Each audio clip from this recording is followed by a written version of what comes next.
یہ اللہ کا فیصلہ ہو گیا نا، تو پھر یہ ذلت کی مار ہو گئی۔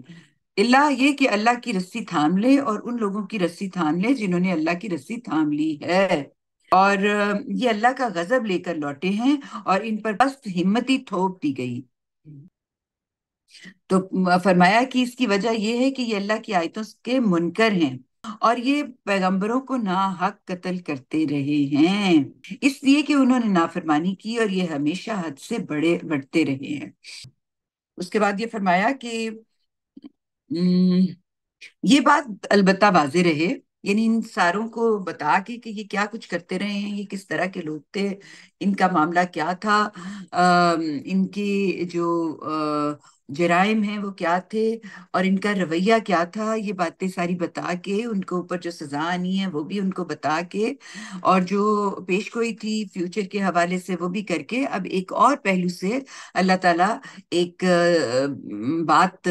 ان سب کے سامنے رکھ رہے ہیں تاکہ اس میں سے بھی نصیحت مل جائے۔ فرمایا یہ بات البتہ واضح رہے کہ سب اہل کتاب یکساں نہیں ہے، یعنی ان سب کو جو بہت انتہا پہ کھڑے تھے ان کی بات بیان کرنے کے بعد اب ان کی بات ہو رہی ہے جو ان سے ذرا مختلف ہیں۔ وہ کون سے ہیں؟ ان میں سے ایک گروہ اپنے عہد پر قائم ہے۔ کون سا عہد؟ یعنی انبیاء علیہ السلام کی تصدیق اور ان کی لائی ہوئی شریعت کی پابندی کا جو عہد انہوں نے اپنے پروردگار سے باندھا تھا وہ اس پر قائم ہے۔ ان کے بارے میں بات کرتے ہوئے اللہ تعالیٰ فرماتے ہیں کہ وہ راتوں کو اللہ کی آیتیں تلاوت کرتے اور اس کے سامنے سجدہ ریز رہتے تھے، اور کہا کہ اللہ پر اور قیامت کے دن پر سچا ایمان رکھتے ہیں، یعنی نیکوکار ہیں اور اللہ سے تعلق رکھتے ہیں، اللہ پر اور قیامت پر ایمان رکھتے ہیں، نیکی کی تلقین کرتے اور برائی سے روکتے ہیں، بھلائی کے کاموں میں سبقت کرتے اور خدا کے نیک بندوں میں سے ہیں۔ تو کہا کہ وہ کیا کچھ کر رہے تھے، وہ ہم سب جو جس سے ہٹ گئے ہوئے ہیں وہ سب کچھ کرتے تھے۔ وہ نماز پڑھ رہے تھے، تلاوت کر رہے تھے، اللہ کے سامنے سجدہ ریز ہوتے تھے، دعائیں مانگتے تھے، اللہ پہ اور قیامت پہ سچا ایمان رکھتے تھے، برائی کی روکتے تھے، بھلائی کی تلقین کرتے تھے۔ وہ نیک بندے، یعنی نیک بندوں کی جتنی آپ سوچ سکتے ہیں باتیں وہ ساری ان کے اندر موجود تھیں۔ اس میں شبہ نہیں کہ حق کے سچے طالب ہیں، اپنے اس رویے کے سلے میں جو نیکی بھی کریں گے اس کے اجر سے محروم نہ ہوں گے، اور اللہ ان پرہیزگاروں سے خوب واقف ہے۔ پھر اس کے بعد فرمایا اس کے برخلاف جن لوگوں نے فیصلہ کر لیا ہے کہ منکر ہی رہیں گے، یعنی ان میں سے چند ہوں گے جو مسلمان ہو جائیں گے، اور لیکن جو فیصلہ کرتے ہیں کہ نہیں ہم نے منکر ہی رہنا ہے، ہم نے ایمان نہیں لانا، تو ان کے مال اور اولاد اللہ کے مقابل ان کے کچھ بھی کام نہ آئیں گے۔ یعنی وہ مال اور اولاد جو خدا اور اس کے پیغمبروں کی تعلیمات سے بے پرواہی کا باعث بنے، اس طرح کی چیزیں جو ہیں وہ انسان کے کچھ بھی کام نہیں آئیں گی، بلکہ یہ خسارے کا، گھاٹے کا سودا کرواتی ہیں۔ اللہ تعالیٰ نے فرمایا کہ یہ مال اور اولاد اللہ کے مقابل میں ان کے کچھ بھی کام نہ آئیں گے، اور وہ دوزخ کے لوگ ہیں، اس میں ہمیشہ رہیں گے۔ اس دنیا کی زندگی میں جو کچھ وہ بظاہر اللہ کی راہ میں خرچ کرتے ہیں اس کی تمثیل ایسے ہے کہ پالے کی ہوا ہو جو ان لوگوں کی کھیتی پر چل جائے جنہوں نے اپنے اوپر ظلم کیا ہو، اور وہ انہیں ہلاک کر کے رکھ دے۔ تو اللہ نے بتایا کہ اس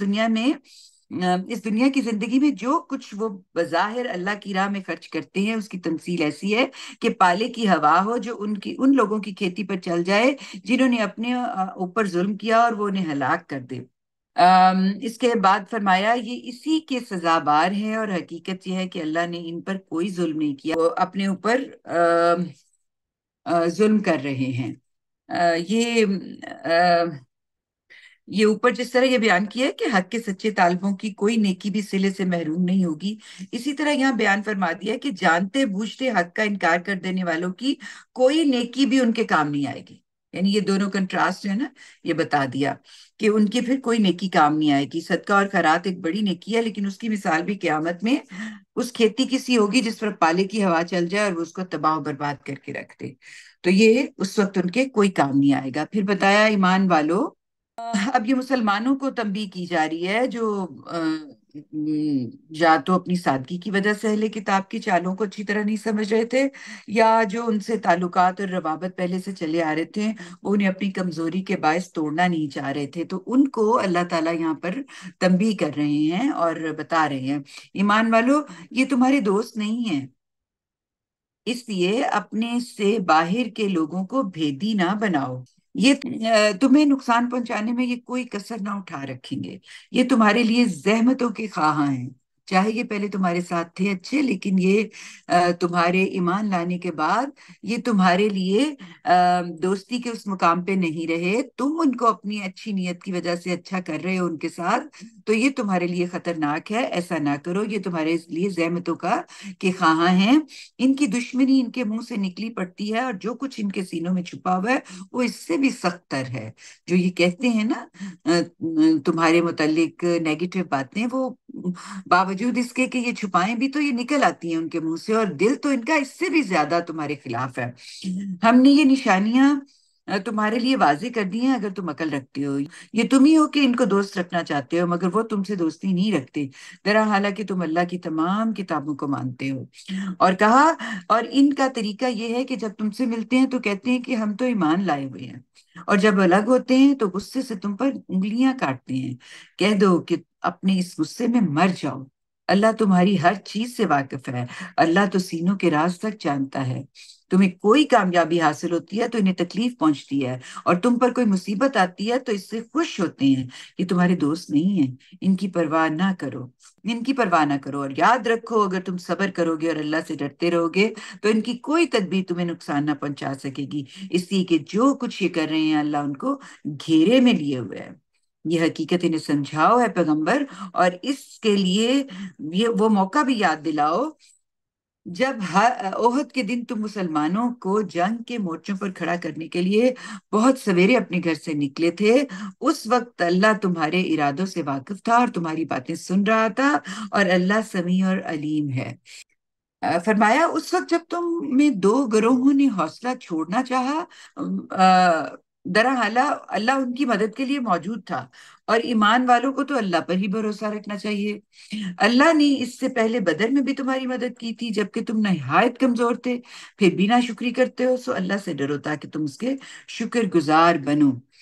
یہ ان دو گروہوں کی بات ہے، یہ اس میں نیچے پورا وہ واقعہ بیان کیا ہے، مختصراً یہ جو ہے میں بتا دیتی ہوں، دو گروہوں سے اشارہ مورخین کے بیان کے مطابق قبلہ خزرج کے بنو سلمہ اور قبلہ اوس کے بنو حارثہ کی طرف ہے، یہاں جس واقعے کا ذکر ہے اس کا پس منظر امام امین حسن اسلائی نے اس طرح فرمایا کہ ان دونوں گروہوں کے اندر منافقین کی شرارت کی وجہ سے کچھ بزدلی پیدا ہوئی، لیکن پھر وہ سنبھل گئے، منافقین در حقیقت اس جنگ کے لیے نکلنا ہی نہیں چاہتے تھے، حضرت محمد صلی اللہ علیہ وسلم کو ان کی کمزوری کا اندازہ تھا، چنانچہ آپ نے چاہا کہ نکلنے سے پہلے صحیح صورتحال سامنے آ جائے، اس کے لیے امتحاناً آپ نے مسلمانوں کے سامنے یہ سوال رکھا کہ قریش کا مقابلہ مدینے کے اندر سے کیا جائے یا باہر نکل کر، اس کا جواب سچے اور پکے مسلمانوں کی طرف سے تو ظاہر یہی ہو سکتا تھا کہ باہر نکل کر،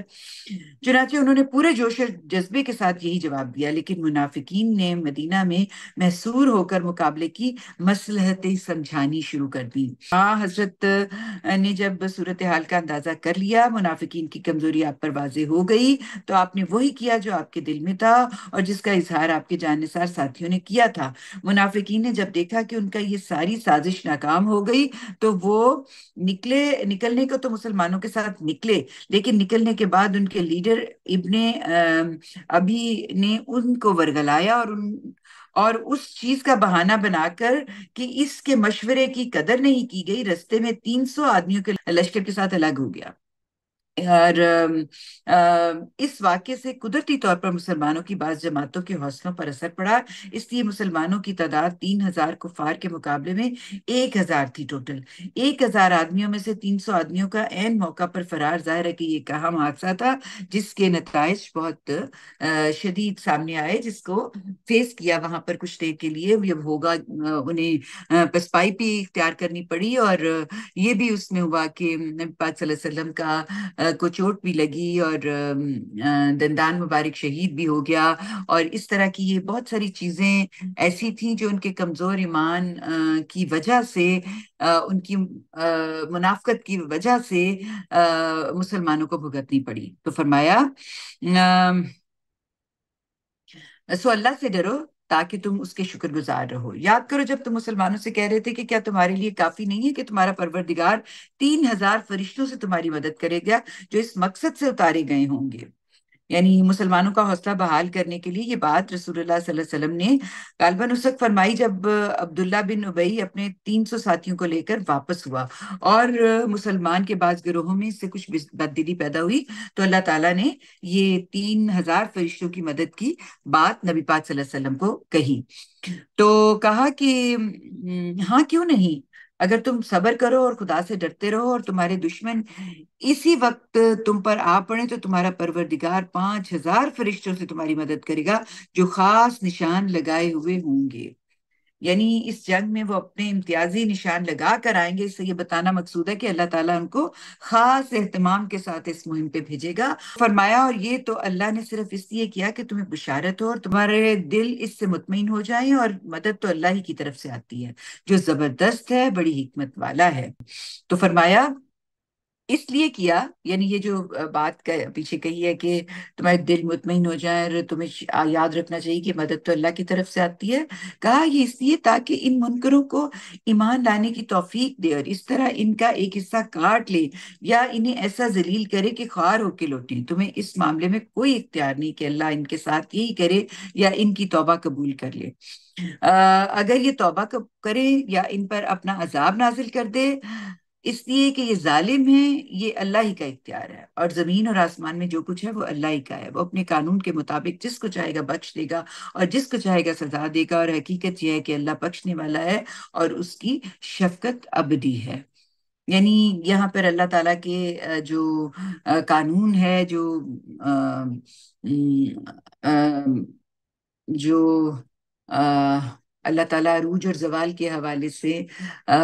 انسانوں کے ساتھ معاملہ کرتا ہے، اس میں جو چیزیں وجہ بنتی ہیں اس کے حوالے سے یہاں پر بہت کچھ بیان کر دیا ہے اللہ تعالیٰ نے کہ نبی پاک صلی اللہ علیہ وسلم کے دل میں اپنی قوم کے مستقبل کے متعلق کوئی خیال یہاں گزرا ہے جس پر یعنی کہ یہ سارے ختم ہو جائیں گے، اب ان کا انجام بہت خطرناک ہوگا، یہ مانے نہیں تو ان کا کیا بنے گا، اس طرح کی باتیں۔ جو محبت کرنے والا پیغمبر ہے، جو اپنی امت کے ساتھ بہت کنیکٹڈ ہے، محبت رکھتا ہے، ان کی بہتری چاہ رہا ہے، وہ ان کے دل میں آ رہا ہے، تو اللہ تعالیٰ نے یہاں پر یہ بات جملہ معترضہ کے ذریعے یعنی روک کے توجہ دلائی ہے کہ لوگوں کی ہدایت اور ضلالت اور جزا اور سزا کا معاملہ اللہ ہی کے اختیار میں ہے۔ وہ اگر چاہے گا تو تمہاری قوم کو توبہ کی توفیق دے گا۔ یہ بڑی بات ہے، بڑی اہم بات ہے کہ آپ کو پتہ ہونا چاہیے کہ ہم گناہ سے بچ کیسے سکتے ہیں جب اللہ ہمیں توفیق دیتا ہے، اور اللہ ہمیں توفیق کیسے دیتا ہے؟ جب ہم اس سے توفیق مانگتے ہیں، جب ہم اس سے کنیکٹ کرتے ہیں، جب ہمارا تعلق اس سے مضبوط ہوتا ہے اور ہم چاہتے ہیں کہ ہمیں ٹھیک راستے کی طرف وہ لے کے جائے۔ تو یہ اس کے قوانین ہدایت اور ضلالت اور جزا اور سزا ہے جس کے تحت وہ انسانوں سے معاملہ کرتا ہے، اور وہ توفیق دیتا ہے اس کو جو کہ توفیق کا حقدار ہوتا ہے، اور چاہے تو ان پر عذاب بھی نازل کر دے، اور ان سے پہلے کی قوموں پر نازل بھی کیا ہے۔ تو اس کا فیصلہ اللہ نے کرنا ہے، اور جو کچھ بھی وہ کرے گا وہ اپنی حکمت کے لحاظ سے اور اپنے قانون کے مطابق کرے گا، کسی دوسرے کے لیے اس میں دخل اندازی کی کوئی گنجائش نہیں۔ تاہم وہ غفور الرحیم ہے، اس لیے امید رکھنی چاہیے کہ وہ ان پر کرم فرمائے گا۔ جملہ معترضہ کے بعد پوری بات قرآن نے اس میں یہ اس طرح سے بیان کر دی، وہ اپنے قانون کے مطابق جس کو چاہے گا بخشے گا، جس کو چاہے گا سزا دے گا، اور حقیقت یہ ہے کہ اللہ بخشنے والا ہے اور اس کی شفقت ابدی ہے۔